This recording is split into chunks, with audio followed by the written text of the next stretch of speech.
Hello and welcome to the Christ Baptist Church devotional that we're going through the book of Genesis, and we've been going through many books of the Bible, and now we find ourselves in Genesis, having gone through Genesis 1 through 15. Just an exciting time of seeing God's creation of the earth, and now after creating the earth and actually even purging the earth in the flood, and the recreation of societies as they're coming in. It's still a sinful society that's happening, but God reaching out to the man Abraham, and in a matter of just grace of taking an idolater, as we learned, he and his father were idolaters. They only some few hundred years after the flood, and he's worshiping other gods. But God reached in and just touched his heart and spoke to him, and Abraham has been following, and we've been following that from Genesis chapter 12, 13, 14, 15. Now we get to Genesis 16. Very interesting chapter. It's a chapter that actually has great implications for even how the world is today, is Genesis 16. And it's really the understanding that there's no such thing as a small sin, a white lie, a sin that really has no victim, a sin that has no consequences. This really shows us the far-reaching effects of sin here in Genesis 16. And so we'll take a look at it and see what we can learn out of this in Genesis 16. We've seen Genesis 15 where God made a covenant with Abraham, a one-sided covenant, eternal covenant, unconditional covenant, meaning Abraham had no part to play in it. This is something God made to Abraham for Abraham, saying that he will give him this land, and it was going to be to his descendants. So he's got a promise of a child, promise of just a descendants as numerous as the sand on the seashore, as well as specific land with boundaries, borders that he showed him in Genesis chapter 15. And all that time, God also gave a prophecy that says in the future, after Abraham's gone, that a nation that comes from Abraham will be enslaved by a nation who's not from them for over 400 years. And then they'll return back to the land of Canaan to possess it. And that's what we saw in Genesis 15. But now we get to Genesis 16, and we'll see a very poor choice by Abraham in not trusting God, but has huge implications, even and especially for today, of what's going on. Let's take a look. Genesis 16. Now Sarai, Abram's wife, had borne him no children, for she had an Egyptian maid whose name was Hagar. So Sarai, and I'll just tell you, Abraham right now is about 75 years old. And we learned that in Genesis chapter 13 and 14, actually 12, 13, and 14, that Abraham, he left Haran when he was 75 years old. He left to go to Canaan when he was 75 years old. We saw that all in Genesis 12, 13, and 14. And in particular, he's now settled in Canaan, and he's 75 years old, really, here. And so and his wife is about 10 years younger. And so she'd borne him no children at this point in time. They'd been married for quite some time. But she had an Egyptian maid. The Egyptian's name was Hagar. Verse 2, so Sarai said to Abram, now behold, the Lord has prevented me from bearing children. Please go into my maid. Perhaps I'll obtain children through her. And Abram listened to the voice of Sarai. So at first, Abram said, well, since I don't have any children, it's going to be someone who comes from my house, my line. And so Abram was thinking maybe I'm the problem here. And so the heir of my house is Eleazar of Damascus. So he thought Eleazar of Damascus, someone in his house, is going to come into Sarai and give her a child. God said, no, it's going to come from you. It's got to come from you and your flesh. So Sarai now says, well, go into my maid and I'll obtain children through her. So he's saying, well, it'll be through your flesh, but it just won't be through me, Sarai. It'll be through Hagar. So Abram, maybe I'm the problem. So Sarai is saying, maybe I'm the problem. So therefore, why don't you go ahead and go into her? So verse 3, after Abram had lived 10 years in the land of Canaan, that makes him 85 years old. 85 years old. After Abram lived 10 years in the land of Canaan, Abram's wife, Sarai, took Hagar the Egyptian, her maid, and gave her to her husband Abram as his wife. So they worked this plan together. And Abram went into Hagar, who was the maid of his wife Sarai, when he was 85 years old, so that he would have a child, because they hadn't had one yet. And God told him very specifically it has to come from his line. So he went into Hagar, verse 4, and she conceived. And when she saw that she had conceived, her mistress was despised in her sight. So as soon as she fell pregnant, that's when problems happened now between Hagar and Sarai. And Hagar was despised. And so they're having a big problem now. And so Sarai said to Abram, "May the wrong done me be upon you." So Sarai's now saying that even though it was my plan, you've just now wronged me by doing this. Said, "May the wrong done me by be upon you. I gave my maid into your arms, but when she saw that she had conceived, I was despised in her sight. May the Lord judge between you and me." This is something Sarai didn't bargain for.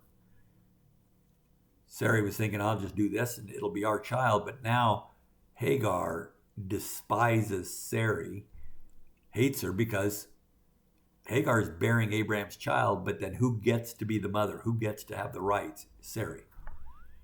So she despises her. So now there's a big strife between the two. But Abram said to Sarai, "Behold, your maid is in your power. Do to her what is good in your sight." So Sarai treated her harshly, and she fled from her presence. So Abram says, "Okay, so she's not treating you well. She despises you." Abram says, "But you're my wife, so you get to do to her whatever you want. I'm with you. I choose you." And so Sarai then started to take it back out on Hagar, and Hagar had a tough time being pregnant now.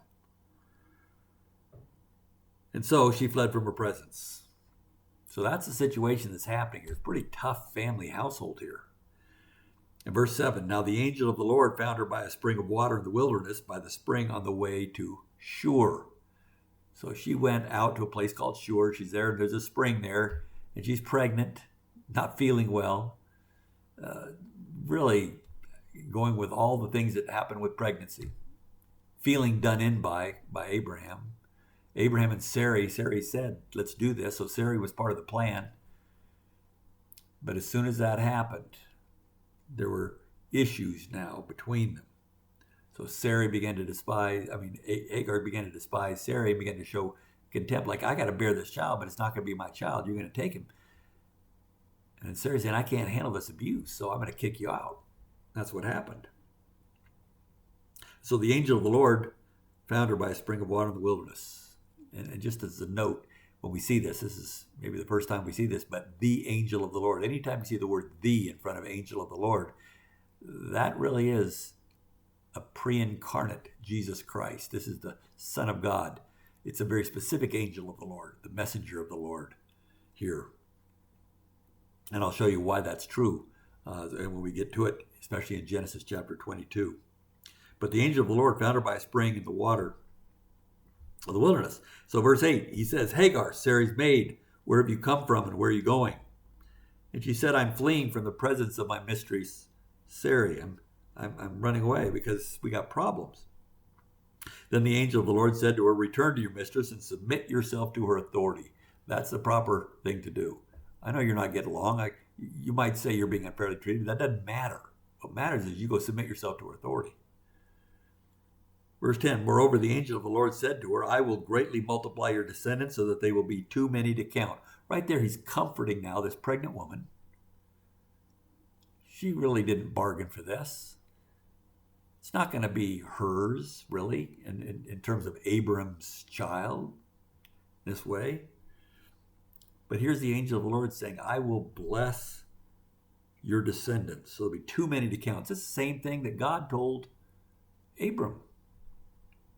The angel of the Lord said to her further, "Behold, you are with child, and you will bear a son, and you'll call his name Ishmael, because the Lord has given heed to your affliction. He'll be a wild donkey of a man." It doesn't mean he's a donkey. As a donkey can't be tamed, so this one can't be tamed as well. He's going to be high-spirited. He won't submit very well. His hand will be against everyone. and everyone's hand will be against him, and he will live to the east of all his brothers. So his brothers are going to be what's coming from Abram. Eventually we're going to see that to be Isaac and really the nation of Israel. So he'll live to the east of Israel, ultimately. That's what this prophecy talks about here. So he's going to be wild, independent. He won't submit well. His hand will be against everyone. Everyone's hand will be against him. And he's going to live to the east. So verse 13, Hagar now feels encouraged personally by what the angel of the Lord said. So then she called the name of the Lord who spoke to her, "You are a God who sees." For she said, "Have I even remained alive here after seeing him?" The God who sees. El Roi is that term. El Roi, the God who sees. And she called the name of the Lord who spoke to her, "You're a God who sees." For she said, "Have I remained alive here after seeing him?" And so she actually called the angel of the Lord that, the God who sees. Therefore the well was called Bir Lahai Roi. Behold, it is between Kadesh and Bered. And so that's the well of the living one who sees me. And she aptly named it a place that really talks about her experience.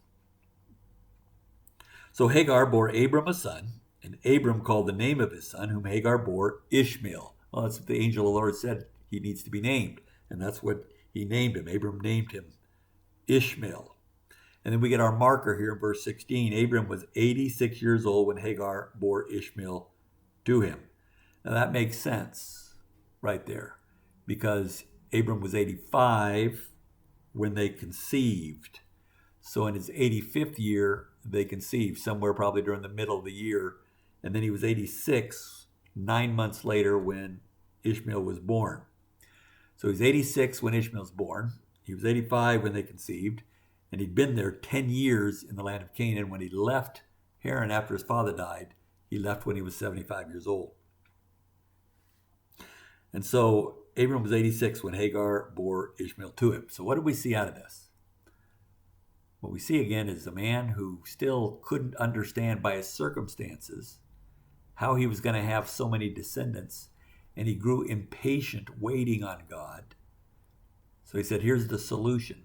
Before I said, it'll be Eleazar of my house that will bear a son, and he'll be the heir. God said, no, it's going to come from you. It's going to come from your line, Abraham. It can't be somebody else in your house. You can't just claim that. So Abraham didn't do that, and they went on through Genesis 15. After 10 more years of waiting, Abram then said, after talking to Sarah, he says, actually it was not so much Abram, but Sarah. As we look in verses 1 and 2, especially verse 2, Sarah couldn't wait longer. She wants a child so bad, so she goes to Abram and said, here, take my maid, and you'll fulfill God's requirement by having it be from you and my maid, because we thought initially you were the problem. Now I think maybe it's me that's the problem. So let's go ahead. You can go ahead and have a child through Hagar. Didn't consult God, didn't talk to God. This is a way of deviating from what God had originally intended. So they did this. She conceived. And then there were big problems between Sarah and Hagar. Big problems. They couldn't get along. And Abraham didn't want to get in the middle of the fight. So he just says, I'm with my wife. So Sarah, whatever you do to Hagar is fine. And she cast her out in the wilderness, essentially to die or whatever. It didn't matter. I want you and your son is going to be gone. And the angel of the Lord came and had compassion on this pregnant woman in the middle of the desert and said, here's what's going to happen now. Here's what's going to happen to your son. And he's going to be an independent person, and he's going to be against everybody. Everybody's going to be against him. I can understand why. He's pretty resentful, being thrown out of Abraham's household and thrown out. My mom was stuck in the middle of the bush just with just a spring there. And the Lord has given heed to your affliction. He's going to live to the east of his brothers. So that happened as a consequence. Really, we're going to see the consequence. This happened all as a result of, it says right here in verse 2, and Abram listened to the voice of Sarai. Where else do we see this? Genesis chapter 3. Adam listened to the voice of his wife. Not so much that wives are bad. I'm not trying to say that. But I'm trying to say that Adam and Abram are the head of the family, head of the household, and they need to be listening to God and follow God. And the point was they listened to somebody else other than God. And when you're married, the closest person to listen to is your wife. And there's a real challenge there. And husbands and wives is you're connected together. But you got to be listening to God first. Understand that. Sometimes we speak out of emotion. We speak out of our feelings, our experience. Like here, Hagar, it was Sarai's maid, and Sarai had not had a child for 75 years. She was 10 years younger than Abram. And so because of that experience, she influenced Abram to go against what he knew to be God's intention. But he said, yeah, you're right. Maybe after this long, it makes sense that that's what we're supposed to do, because I don't trust that God's going to give us a child. So they went ahead and had Hagar get with Abram and had Ishmael. Now, that is really the sin of not listening to God. It seems such a small thing. You're waiting that long on a promise from God, waiting, and finally say, I got to do something here. I've got to make this work. But God's got a plan. And you've got to wait for that plan.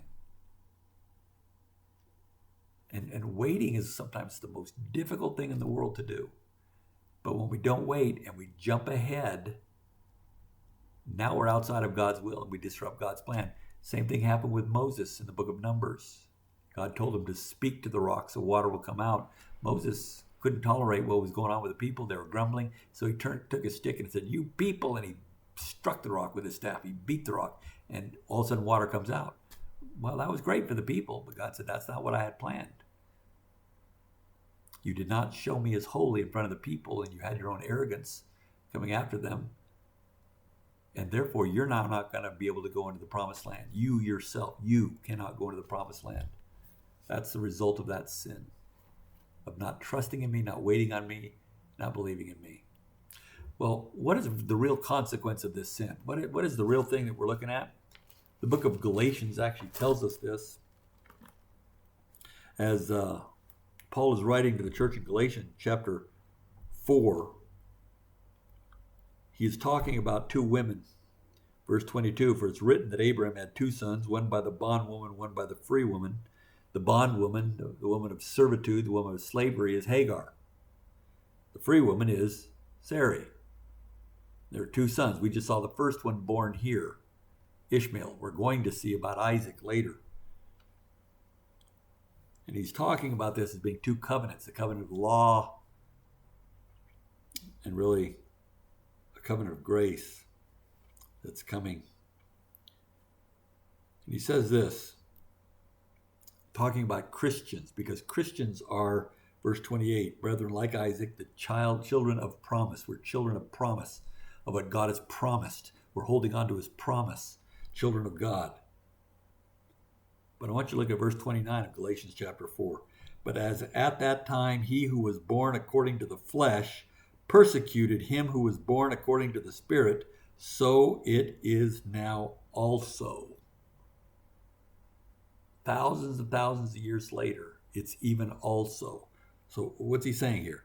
At that time, when Ishmael was born, and then a little later, Isaac was born, the child of the flesh, born according to the flesh, persecuted him who was born according to the Spirit. Ishmael, being a 13-year-older brother, that's how much older he was, 13 years, than Isaac, when they were together, he just persecuted him.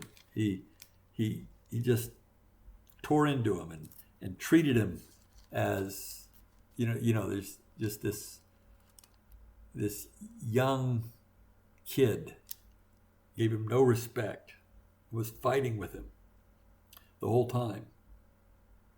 And so he didn't treat him well in that way.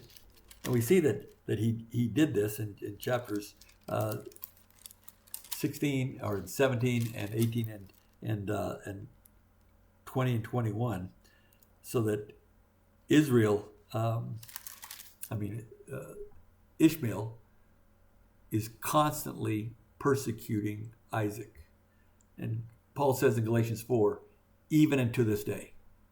Well, who are the descendants of Ishmael? They lived to the east of Israel?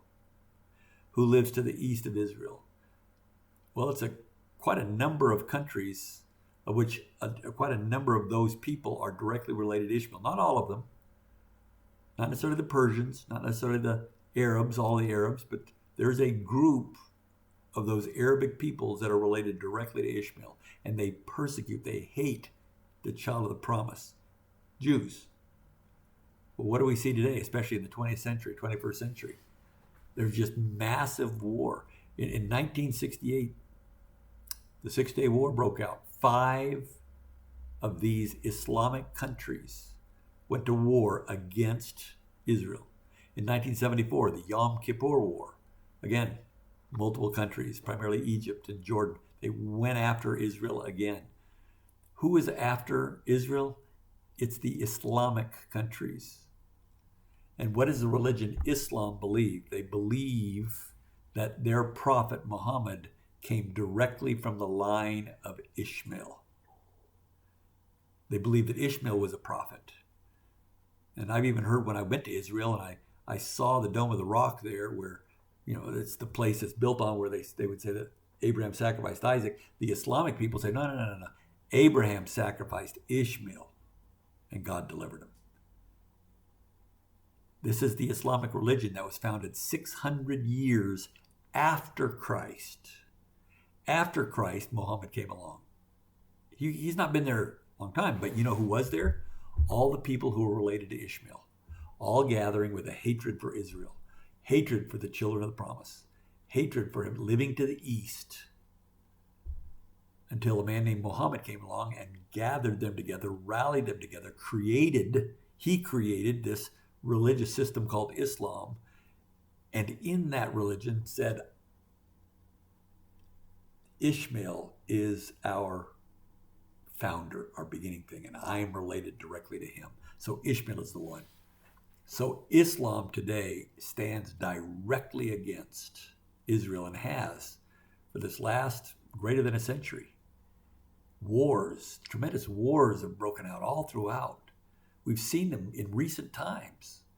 And what do we think? It's all about oil? No. It's about the child of the bondswoman is persecuting the child of the promise even to this day and will always do so.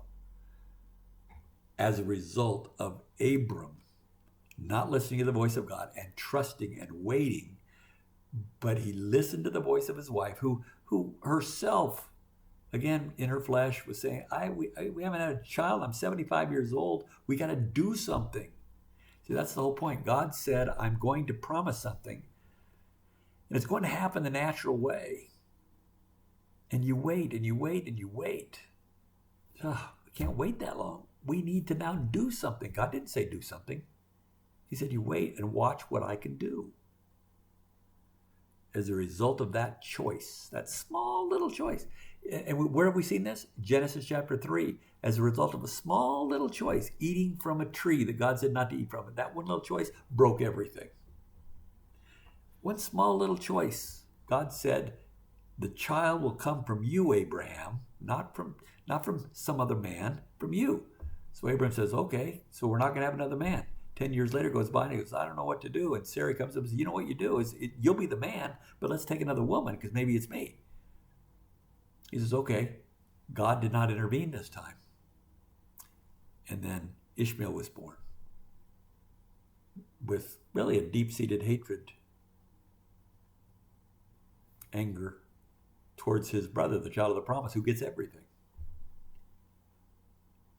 All because of that choice of not waiting. So the child of the bondwoman, thousands of years later, turns into a false religion called Islam. Doctrines of demons, claiming Ishmael is the one that was sacrificed by Abraham, their father. So in other words, out of our father Abram comes the child of the promise, Isaac, and Jacob, and Judah, and so forth. And then also comes Ishmael and the false religion of Islam. All because of a choice that Abram made. That's what we see right there. And so that's what we learn. So we talk about following the Lord and really trying to listen to his word and know his word. And the most dangerous thing we can do is fall into sin thinking, oh, that's a small thing. It's a small choice. God will understand.